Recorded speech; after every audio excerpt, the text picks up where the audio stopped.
Hey everyone, I'll just do a quick sort of MC part before we get into the moderation half. So welcome to this event. We're talking all things innovation. The actual title of the event is AI Horizons, Exploring Innovation Across Startups, Robotics and Web 3.0.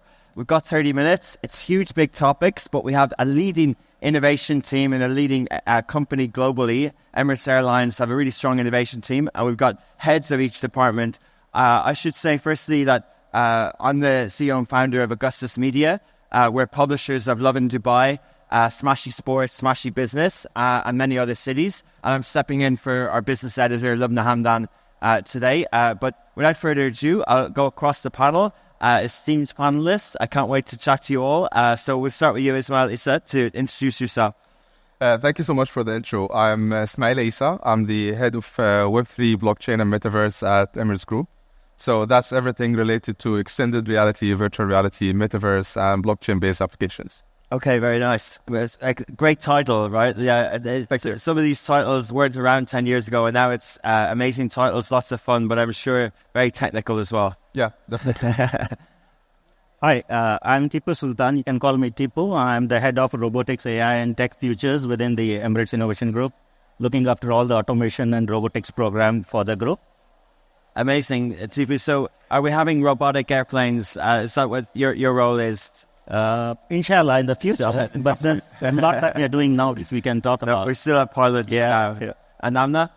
Thank you. First of all, thank you for having me. My name is Amna. I'm part of the Emirates Innovation team as well. So I lead all things startups and the external ventures within the group. Okay, amazing. So just to kind of get started, we'll have a free-flowing conversation and feel free to jump over. I'll start with you, Amna.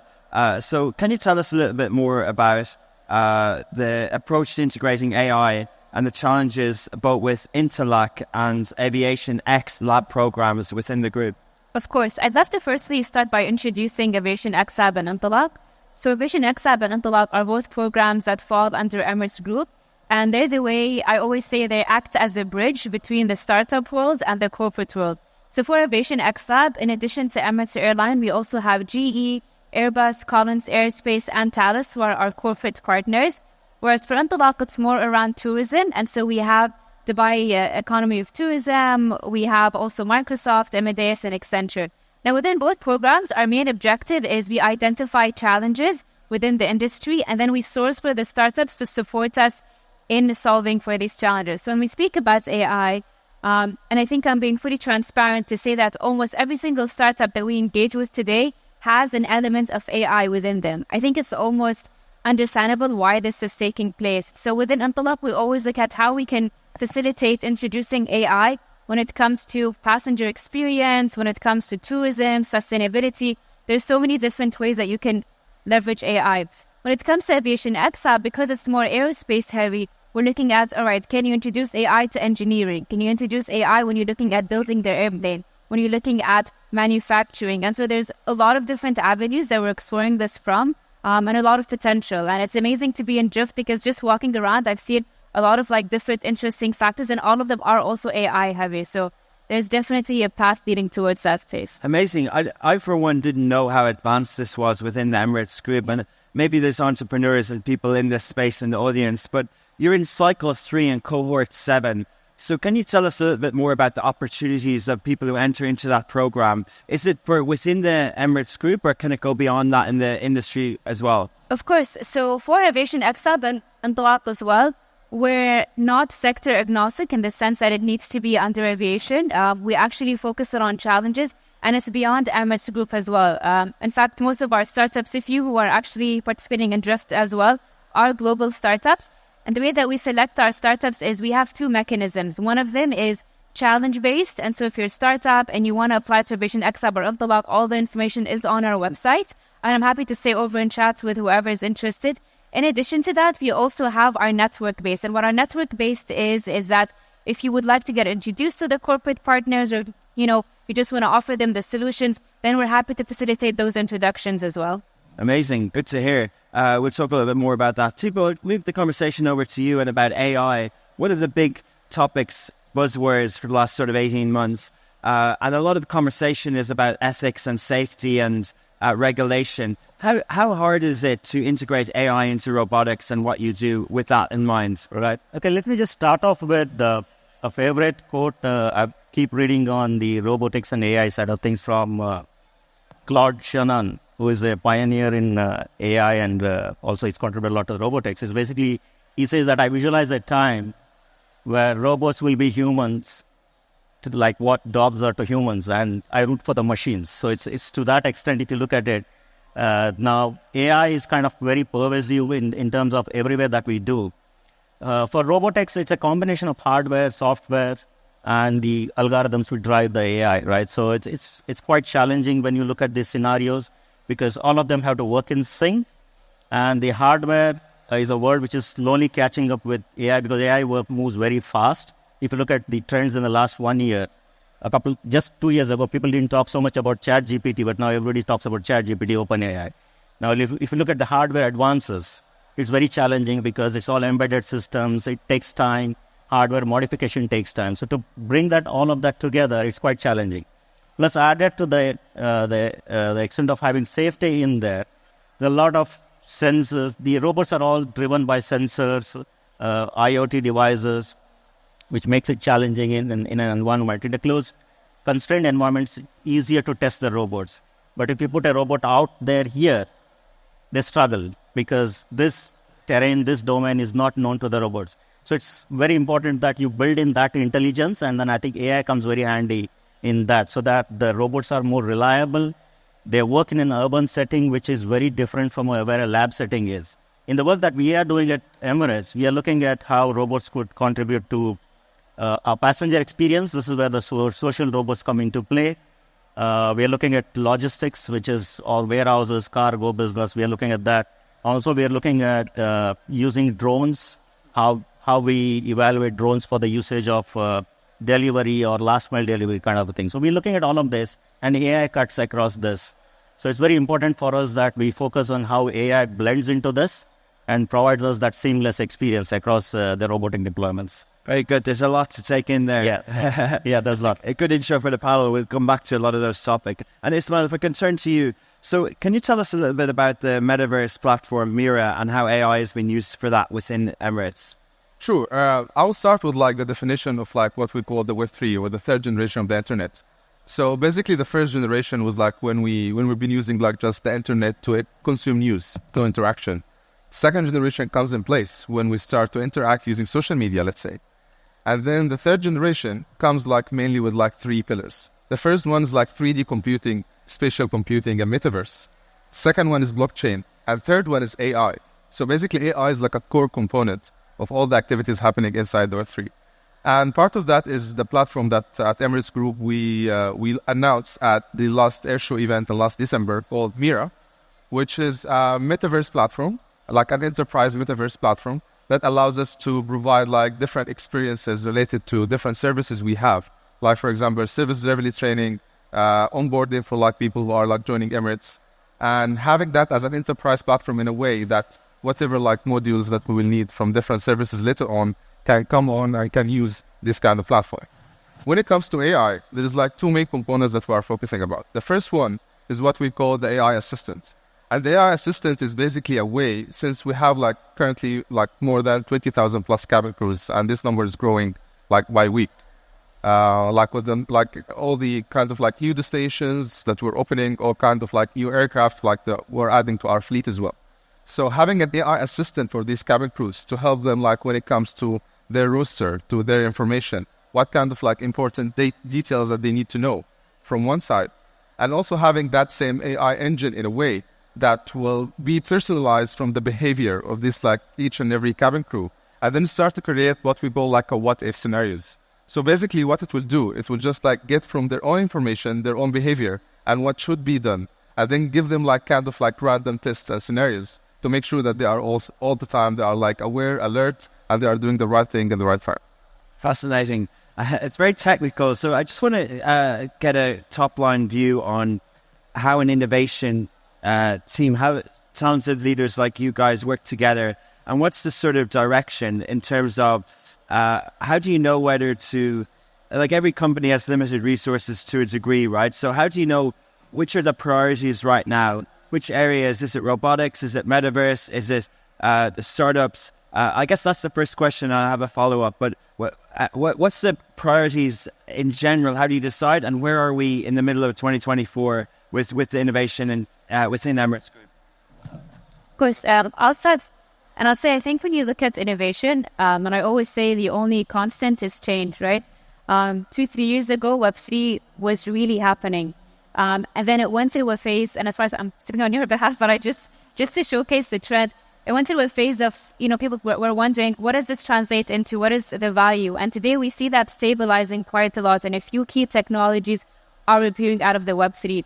The way that Emirates has structured the innovation team is, when we look at the startups, so startups could be anything from robotics to Web3 to any upcoming technologies. And so we're looking at all of the, let's say, key startups at a global scale, and then how we can integrate that into the organization. And then, of course, we have two other key leads, the robotics and the AI. And as much as that we cover, the oceans. But what I also want to add is that it's continuously changing, right? And so what we do is we work on a trial-based approach. So, for instance, if there's something such as drones that's really interesting, whether it's with cargo or, looking at freight, we're going to explore that for a bit and understand, does that make sense? Look at the timeline. Is there value that it can add? And then if it does, fantastic. And if it doesn't, that's okay. And I think more corporations are getting comfortable with, let's try, let's maybe fail, but at least we learn from the failures. Whereas I think 10 years ago, people were very risk adverse, right? And it was we're only going to go down that path if and only it makes sense. But today, technology is so easily adaptable that we really have that approach of test often, fail often, and then you move on. So acting like a startup. Yeah. Also, it's the way we structured ourselves is very interesting, because we call these as big bets. Startups, external ventures, robotics, AI, tech futures, and Web3. All the three pillars was done with a conscious decision, because when we did a cross-section of what the organization needs, we realized that, like in the robotics case, there are about 100 or 150 use cases that we are targeting. And then we looked at like a platform that needs to have a digital twin. Yes, Metaverse helps there. So we have a big focus on looking at block. So all the three pillars were very consciously formed, and each of them feed on each other. For example, if for robotics, we have to do any pilot, you look at the stream that's coming from Amna's side that, okay, what are the partnerships that we can look at it? We have an excellent collaboration with Dubai Future Foundation, which Amna is driving that relationship. But we banked on that, and we looked at Dubai Future Labs, Robotics Lab, and said, okay, why don't we look at aviation robotics and set up a center of excellence? So that's why all of the innovation feeds on each other through these pillars. Interesting. Yeah. Also, one of the good things also that we focus on is like for each and every one of those three pillars to be aligned with like the government vision itself. Like if you think about like each and every one of those, there is like a strategy like on the city level, on the Emirate level, as well as on the federal level as well, for like to drive the whole country towards that direction, whether it's like startup, robotics, AIs, blockchain, or metaverse. So we make sure all the time that we'll be aligning with that, so that it's not just like leading, it's not like just innovating for supporting our businesses, but also to be part of like the whole bigger innovation picture when it comes to the government and the country. Yeah, fascinating. And it's interesting you brought up the Future Foundation and the lab, because we see a lot of initiatives out of that wider ecosystem in terms of similar to the startup cohorts and things like that. So I'm sure there's a lot of shared data and knowledge as well. In terms of incubation within the group, in the innovation and the team, and selecting vendors and suppliers, do you have sort of guidelines around that? Are there points where you're bringing on best-in-class partners from all around the world for your various objectives? Or is there a case of, hey, we actually think we can do this a better job ourselves? And is it a case-by-case situation? Yeah, I think it definitely is. And I want to add that it's continuously changing. And so 10, 15 years ago, if I was going to any leadership team and offering them a solution from a startup, I would spend a lot of months doing a lot of convincing. Whereas today, that language and that conversation is very natural. And the way that we assess things from a procurement perspective is, yes, of course, there is a process. But in the same perspective, that process has become extremely agile now that we're able to introduce startups and companies of different magnitudes and sizes into that. And when it comes to understanding, well, can we do this in-house? That is also a conversation that happens quite often. And what I love about the startup approach is because startups are so agile and flexible, even when we consider to do things in-house, we can always look at startups and see how can we both integrate and add value to that specific solution. So when it comes to startups, I think that agility really comes through when we want to do things internally. Fair enough. We also have building our own capability, something that we are also looking at. But we don't want to scale up in such a big way that we become a slave to hold this delivery paradigm and, becomes complicated. We do have small teams who do work on their own, especially in robotics, and trying to build our own capability, building our own robots to test, while we also leverage on the partnership that I spoke about using Dubai Future Labs or the Future Foundation, because they have a reach into academia. They can help us with the regulation challenges. So they can help us well. So we bank on that. We also look at in-house capability. And also, whatever we build needs integration back into our systems. So we leverage on that capability as well, so that when we do the innovation, it's not innovation for the sake of innovation, but it's innovation which helps our business. Yeah, absolutely. I think, we're here in Abu Dhabi, and in the UAE has taken almost a leadership position globally with AI. We saw an AI LLM, large language model, launch out of here in the last few months. What's your view on that? Will we be seeing partnerships with Emirates on large language models? Are you already doing something? Is it something that you could have your own view on as well in the future?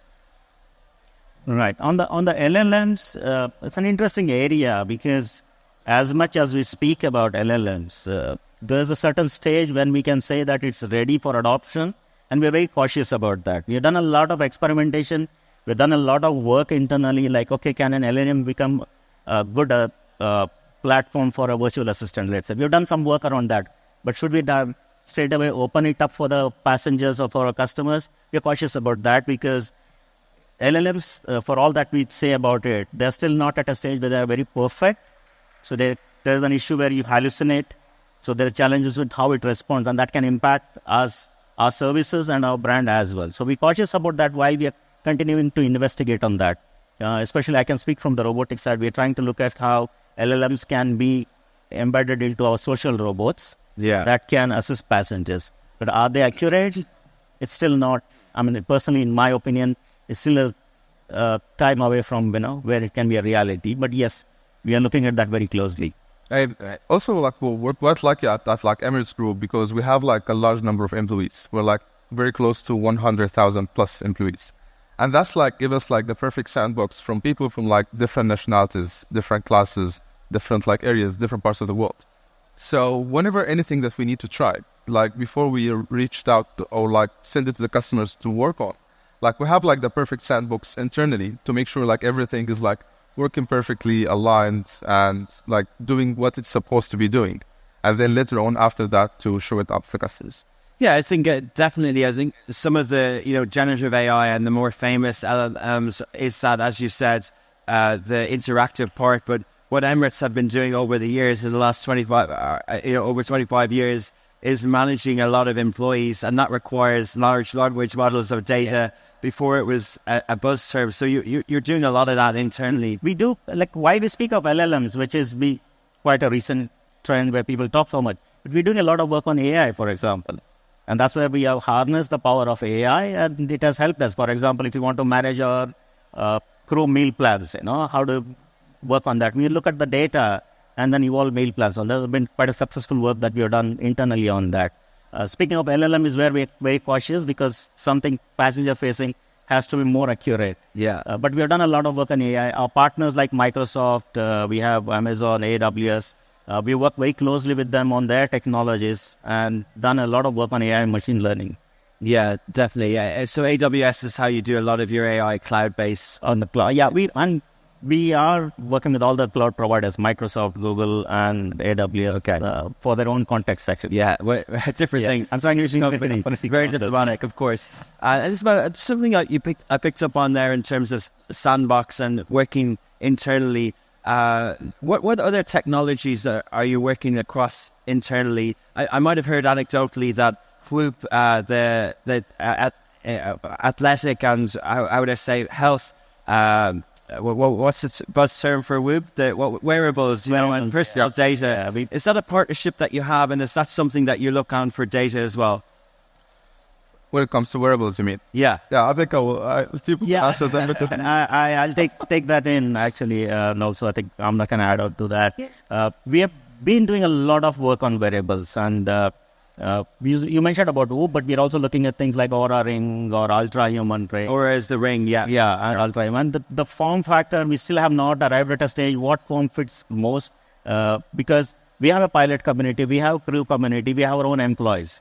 And a wearable is a very personal device, and all of these wearables capture the same data points like your HRVs, your heart rate, everything. But how does it impact a pilot's sleep versus a crew sleep versus an employee's sleep? So we are doing a lot of work around that point, but we're not come at a stage which variable suits us best. Yeah. So we are at a stage where we'll soon be able to decide, or whether we have our own custom variable. That's the direction we are looking at as well. But a lot of work also is happening in the innovation pilot projects that we are doing on this. Yeah. Also, we make sure that whatever company we're dealing with is they have the enterprise factor in place. Because most of these companies, when they started to launch, they were targeting the customers more than the enterprises. But when it comes to work with an enterprise, there is a lot of security, data privacy, integration that needs to be taken care in place. So being pioneer and amazing technology, and the technology is one side, but being enterprise compatible, enterprise ready, the governance part is also very important. Absolutely. And so just something else, as I'm sure we're all passengers of Emirates Airline. What does the future hold from technology in terms of the customer experience? We see at the air show every year, there's lots of other announcements made. Are we going to be streaming? Are we going to be doing more things? The innovation that's happened over the years has been amazing in terms of check-in, in terms of online internet and different ICE and all the different things. What are the sort of exciting, buzzy things that we'll be seeing? We know every year that Emirates Airlines does an April Fool's stunt, and some of those things people actually really want to see happen, and some of them maybe might happen. So what's exciting for consumers coming up? Well, I will not commit to what are the things that actually are going to happen, but we are one of the main jobs of our team as innovation is to go through globally across all the different areas of all the different technologies, and then finding out how that can be very close to make our customer experience better, basically. Because this is our main product. Customer experience is the main thing that we are focusing on. So when it comes, for example, starting from virtual reality headsets on aircraft, starting to integrating between different kinds of wearables, glasses, the rings, for example. All these kinds of technologies were in continuous assessment to do them. And then once we are ready to find out the perfect fit for the customers and to fit their experiences, then of course we're going to announce that. Yeah. Yeah. I think I'll just add to that point is I love technology, but at the same time, I think we're also coming close to a point where it's almost technology overload.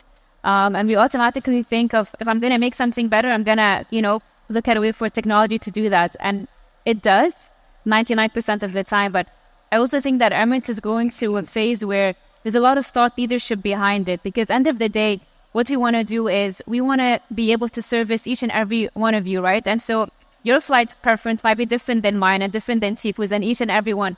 And I think the airline is going through the direction of really understanding each passenger's preference and then how they can create that ideal traveling experience. Because when you fly on Emirates, the objective isn't just, I'm going to sell you a ticket. The objective is, since the moment that you think of flying up until you're on your destination, we want to be able to take care of you. And for some people, that might be, a lot of different technologies, VR headsets and things of that sort.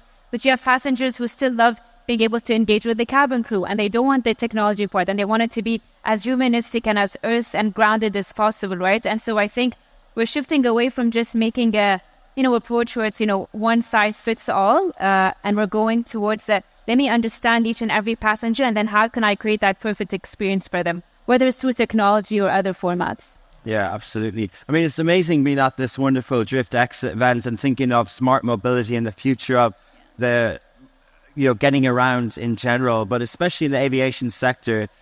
We've seen so much innovation over the last 100 years, but now seems to be a really exciting time.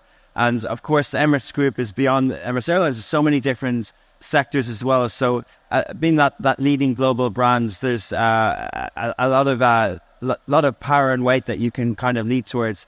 how much of that is how much of you are you conscious of that in terms of your partnerships with, the Dubai Future Foundation, Accenture, Microsoft, the airports, with Intellect Hub in general, that, what they come up with and what's the test case can actually live on these real life examples? Yeah, absolutely. I think I love the word that you use, is the test phase, because we're seeing a lot of changes happening in aviation, in travel, in tourism. I think I still like to reflect back in COVID and say pre-COVID and post-COVID, but we've witnessed a lot of change when it comes to a post-COVID era. Walking into here and just seeing a lot of the different eVTOLs, autonomous vehicles that are going on. I think there's a place and time for them in the future, and a lot sooner than we probably would have expected. And Emirates is taking a very strategic and active approach in understanding that. But in addition to that, we're also looking at, all right, are all of these mechanisms sustainable long-term future, right? Are we today in a place where I can put a passenger in a plane where there's no pilots? Maybe not today, but in 10 years, that could definitely be a reality. So we're definitely looking at all of these different avenues. Yeah. And it's like, back to you, I love how you described Web3 to include AI and blockchain as well. Where do you see things are? Like, is blockchain, or are we going to have more consumer-facing instances of, smart contracts, technology, and things like that, particularly on the blockchain? And also, with the token economy, are we going to be seeing, NFT check-ins and NFT boarding passes and things like that as well? Well, from our side, we are focusing more on what we call the enterprise blockchain element. So, definitely, like anything related to digital assets and NFTs, like they have their use cases, they have their utilities. But like the main focus for us, like how to use blockchain as an underlying technology for things related to like the core businesses. So it should be reflecting like something that will be tangible to have an ROI, something that will impact like the customer experience in a positive way, of course. So in that case, when it comes like to finance use cases, when it comes to like retail use cases, engineering use cases, using the blockchain as an underlying technology, as an immutable like ledger to save this kind of data, that's like our main focus. And not just like using it as like a marketing gimmick or like something just like to announce without having a real use case inside the organization. Okay. So before I open it up to the floor, we're 28 minutes in. The big red sign here says 2 minutes left. So just wanted to ask a little bit about, does the innovation department within the Emirates Group have a North Star? Many companies here will say, yeah, we could aim to be Apple or Google or Emirates, but since you're already the leaders, is there anyone that you look up to globally that you can go, oh, we want our innovation department to be like them? I think it's the other way. We want others to look at us for others. I think, we are that ambitious. That's what I can say. We want to have the ability to bring in technologies at different time horizons, like what is immediately applicable, what's applicable 10 years down the line, what's applicable 50 years down the line. And that's how we are looking at the horizon. And as an innovation team, we want to be that area where you could be able to experiment, trial things. And maybe if some of the innovations may not work, so we should have the ability to change quickly. So to have that perceptual acuity to look at the corners and say, okay, this works, this doesn't work. So we're looking at that. So yeah, speaking of the North Star, I think it's us. also one of the things like I think it's one of the things I think it's like in our identity is like the innovation. So it's like one of the unique things about Emirates Group that like the innovation comes like from the top down and from the bottom up. So the leaders are like pushing the innovation on each and every like team members, and every team member inside like on the bottom level going up as well. They are thinking about like innovation first, how to make sure that this thing is like unique while serving its purposes while being efficient as well. So that's like to complement what Tipu was saying. Yeah. Okay, I think I have time for one more question before I open it up to the crowd. The aviation sector globally relies on a lot of regulation, relies on a lot of partners. Without going into specifics and naming any entity, but when you're such a leader and when you're so good at what you do, how do you, and when the other partners mightn't necessarily be at those standards, does that become frustrating, and how do you manage those relationships as well? I think when it comes to Emirates, because of the position of Emirates, there's a lot of influence that can take place. But end of the day, regulations are there. I mean, we joke about it, but if you want to change anything on the seats of the plane, it takes anywhere between 7 to 10 years. That's just one chair. And there's there's a lot of conversations happening with, well, how do you really accelerate that process? But it's still very much an industry that's heavily regulated. But we're looking at ways that we can change that. And working with the partners is the first aspect of it. And so looking at the OEMs, looking at the supply chain. The good thing is about the aviation industry is there's not a lot of players. And so it's quite easy to influence, but there's still a timeline associated with that. Fascinating. Yeah. Okay. I want to ask one more question. Does anyone have any questions from the crowd? Yeah, please. Do we have a mic? Can you shout? Yeah. We can, yeah. Only the you're going to sit in a conflict area about solar and zero with the base and the same thing. And the safety of the people is very important because once you're in the air, it's no time to say, hey, whoops, there's not enough parachute. So how do you see that the reglementation and the aspect of safety and testing and everything can be accelerated less than, because of the innovation of robotic and webs and all these things goes so quickly compared to the aviation validation and everything. So how do you see this going? There's always going to be a standard where safety could never be compromised. And I think that's why the timeline is quite lengthy because of that. But at the same time, technology is really playing a big role. So for instance, if you look at maintenance, right? In a traditional sense, you would really have to go and check each and every one of like the bolts and the screws on the planes. But today we're able to have AI detect, hey, it's been 6 months since you last did that. How about you give that plane a check? I think we're seeing, not to name any specific companies, but we're seeing a lot of issues that are coming out from safety measures that might have not been 100% regulated or considered. But there's definitely a place where technology can come to ensure that you don't get to that place by allowing AI to also conduct these checks continuously for you. Because humans, there's always going to be human error to it, right? Whereas if you integrate technology, you assert that, wait, I'm still adhering to the safety measures, but at the same time, I can accelerate that.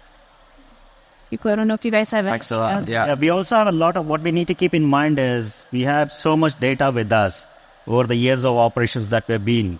So that data can help us and AI can help us use that data, do predictability before you even do something in the real world. So AI helps us in a big way and our data comes handy there. I get another question? Yes. Okay, when we look here, all these drones, all these human people getting transport and everything, how do you see this getting integrated with the normal airlines and things like that? Yeah, it's quite interesting how this context comes to us because we are wearing the technology hat and we see the technology. There's an element of regulations that we need to see, like how the government is promoting this, right? And then how does it fit in? We want to do everything that's here. Be wearing the innovation hat, yes. We want to test, we want to do it. But how it fits into our business, we do have our own business units who have a certain view of that. We kind of, we can bring the technology to them that they look at it from a different lens and see what is adoptable in the near future or in the far future. So I'm not able to answer if you can say that flying taxi will Emirates adopt.